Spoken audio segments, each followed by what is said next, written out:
One, two, three.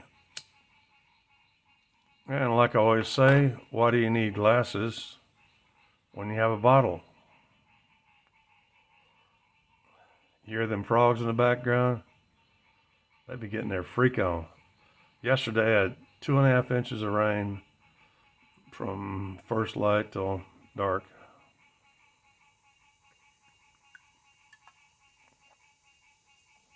I think I need to take a little bit of a different tack today. And it's really hard for me to do this because how do I thank people that I know are in my circle and are helping me without naming them? So you just have to guess at it. If you're on my side, if you're backing me, you know it, I know it. I'm not, I do not lack perspicacity.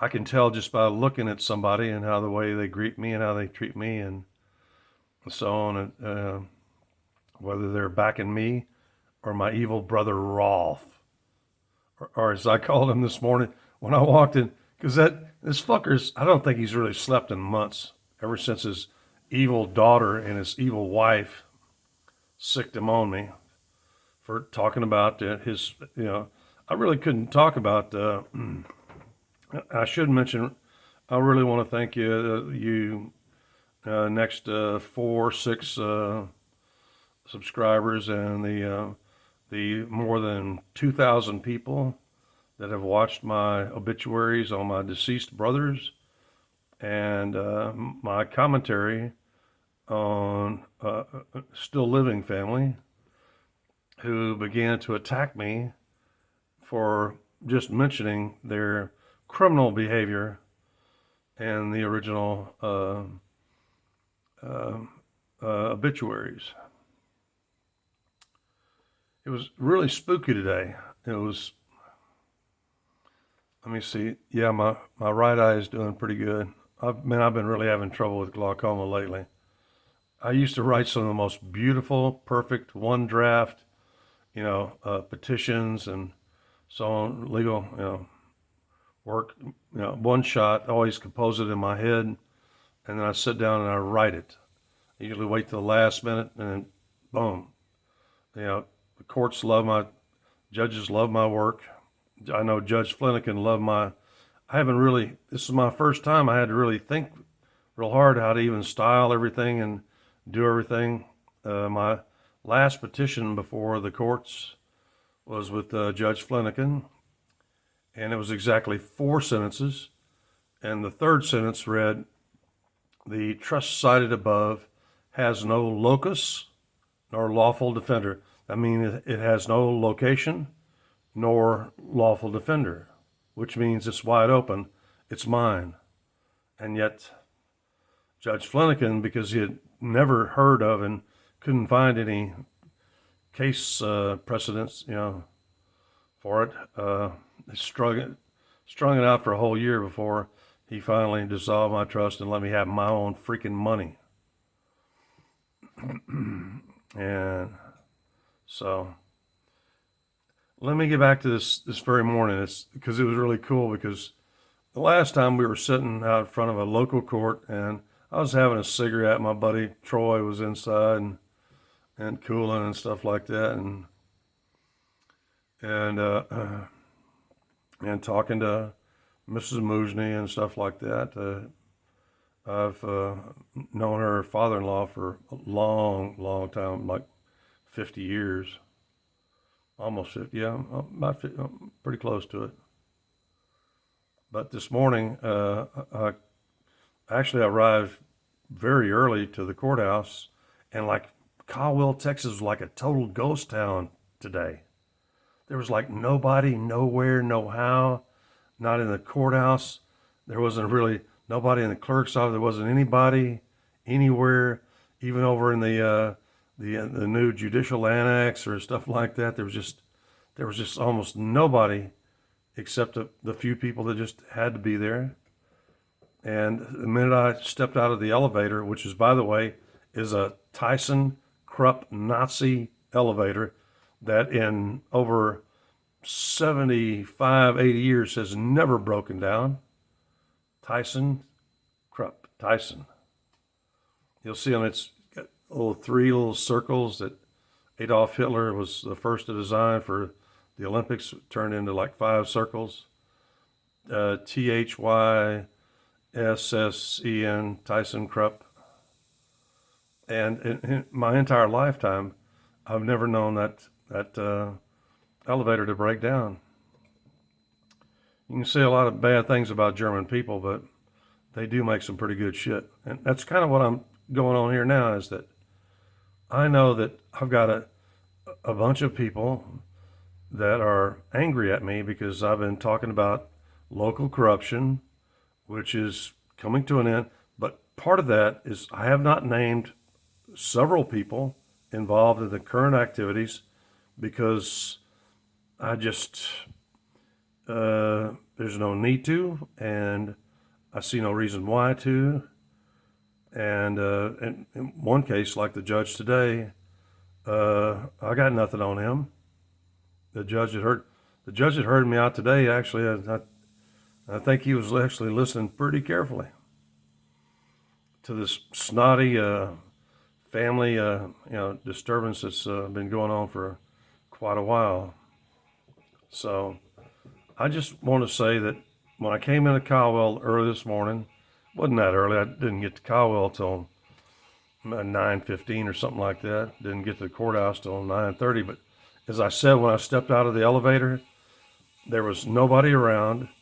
There was the judge's clerk in her office off to she couldn't hear me because of the echo nature of that old building. And I got a chance to get a little jab in at my brother Rolf, and I said, "Good morning," because he tried to get a jab at me in our first meeting. He went, "Hello, Thomas," and he knows nobody calls me Thomas. He always used to try to call me Buster, and every time he did that, I let him know that you're in danger of getting your lights punched out, you asshole. My brothers have always been like, they've always tried to give me these diminutive or insulting names like Buster or Punky or Puncus Runtus, the Latin version, and it just doesn't catch. You either call me Kent or I don't respond. Simple as that. I don't respond to abusive personalities. You just can't make me do it. But I know one of his real soft points, which goes back because long time ago when my brother Rolf was becoming famous, there was a lieutenant governor named Dolph Briscoe, as in Adolf or just Dolph.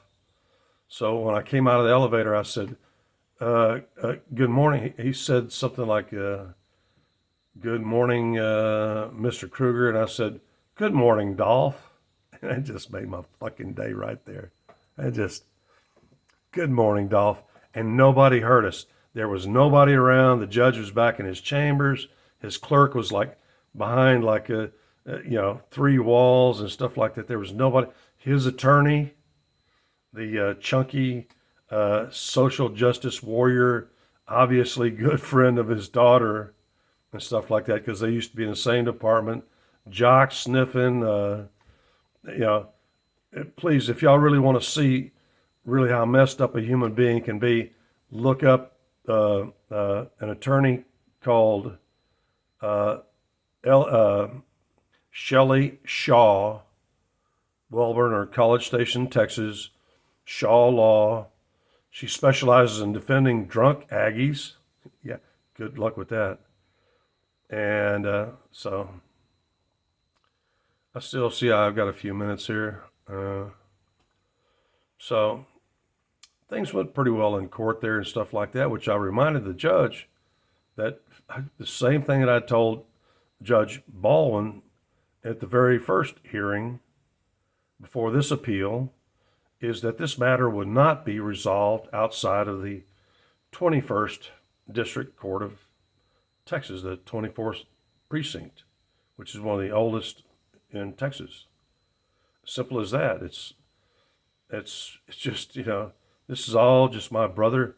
My brother's already pissed away at least the absolute minimum is 5,000. It's closer to $10,000 to have somebody hold his hand.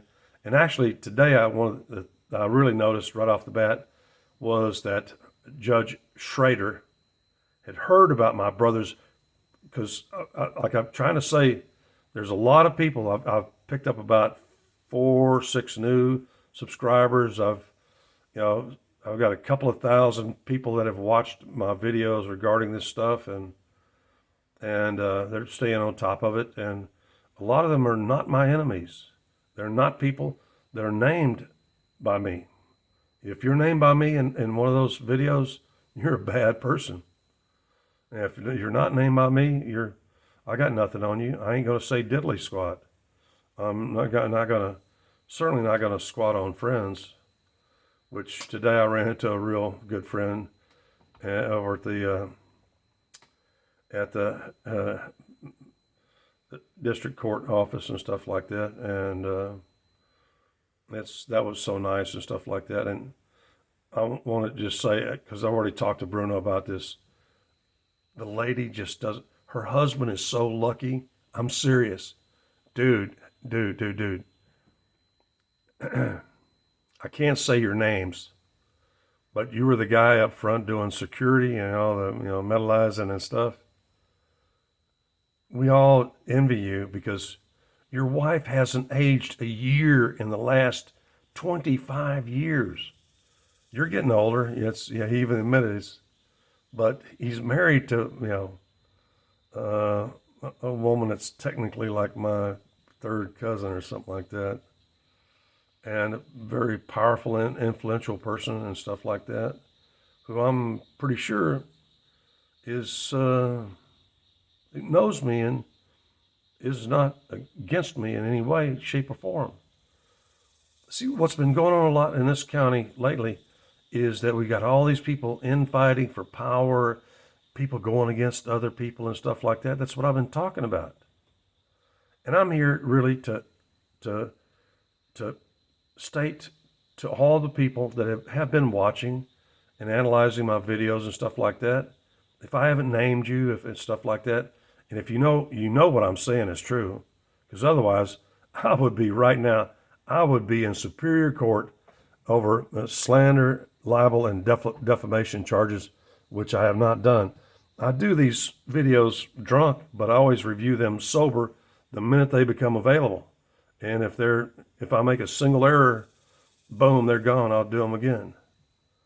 So, like I was saying, when I came to town today, it was like spooky ghost town. It really was. And based on everything that I saw, especially because the certain person who works for a certain person, I got to do this the right way. She actually came out of her office and in through there's a antechamber and out into the open. And she didn't talk to my brother, Rolf. She talked to me and she said, I haven't seen you since you were in a power wheelchair. And I go, yeah, I love that thing. It was like a jet fighter pilot battleship thing. And actually she was just wanting my brother to hear the fact that he's attacking his crippled up brother who didn't indulge in drugs like Rolf did. My brother Rolf's college and pro career is strictly based upon the use of amphetamines, anabolic steroids, Novocaine, everything. And he actually only managed to get out of 8 years of contract, he only managed to get in 4 years of actual play, in which he claims all kind of outrageous, supercilious. So I'm going to cut this off in 15 minutes to try to get, but it's still probably going to read 3 gigs, take all night. For all those people that have been listening to me point out the fact that we have a serious problem in Caldwell and Burleson County. And one of them is Rolf Kruger. He dared to come up here. He hasn't even lived here since 1956 or January 1957. Coming up here trying to create shit.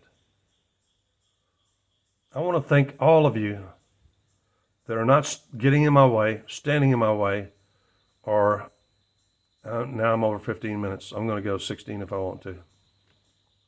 May go 17. All of those of you who have assisted me, who back me, who understand what's going on, know that it's just my brother's hissy fit, and he's being pushed by his daughter, obviously.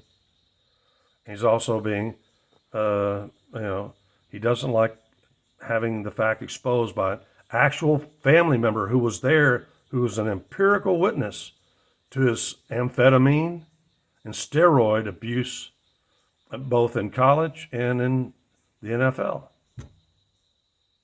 And I'm here to destroy the Kruger legacy. My father and mother, like I said today in court, were saints. And I grew up in a functional household. Polite table. My father never discussed religion or politics, etc. But once my siblings began acquiring fortune and fame, they just went straight to shit. They just became complete assholes. I never did. I'm still me. I'm still a good person. You can't tell me that I'm a bad person. I know better. I know me. I've lived my life. I know my life. You can say all kind of smack about me because I didn't give you what you want, something like that, or I didn't go along with your criminality or your lies or your perjury. Doesn't matter to me. Not one squeaky little bit. And what I want to say, and this will probably be the title of this video, is I want to say thanks to the few good people of Caldwell, Texas, who I remember as a kid, over 66 years ago, 66.5 years ago, and stuff like that. There's a few good people here, but most of the people, especially these newcomers, are complete assholes and stuff like that. And I just wanted to say thank you for not what they call in football, what they call gang tackling. Thanks for not jumping in with the crowd and gang tackling me or trying to, fornicate with my booty hole. Is that clear enough? Thanks for not doing that. You know who you are. And like I want to finish this right now. I'm at 18 minutes. It's going to run 4 gigs. It'll take all night and tomorrow. To that, when I went into the district court office, which is just almost completely, there was nobody, not even the Texas Department of Public Safety, the driver's license office, all that stuff, all the things in that building were just empty. There was no cars there, nothing. There was nobody there. It was like a ghost town today, I'm sorry. And I want to just point out to that one person was at the front there. Actually, I talked to Bruno about that. Larry, I will mention, Larry, dude, you're so lucky. You have a gorgeous wife who just never ages. She looks the same as she did 25 years ago. You're so lucky. You really are. I just want to thank everybody in Caldwell that knows this, and Burleson County that knows what's going on and is helping me and not fighting me or joining in on the gang tackling. I really do appreciate that. And my best to you and yours, and may God bless. That's really all I got to say, is that I know that that Caldwell, not the entirety of Caldwell, and not the entirety of Burleson County, are all a bunch of criminal, corrupt assholes, which is mostly what we've been seeing for 25 years. There are exceptions, and I know them, and I can spot them a mile away, and they know me too. They know I'm a good person. I really have never harmed anybody.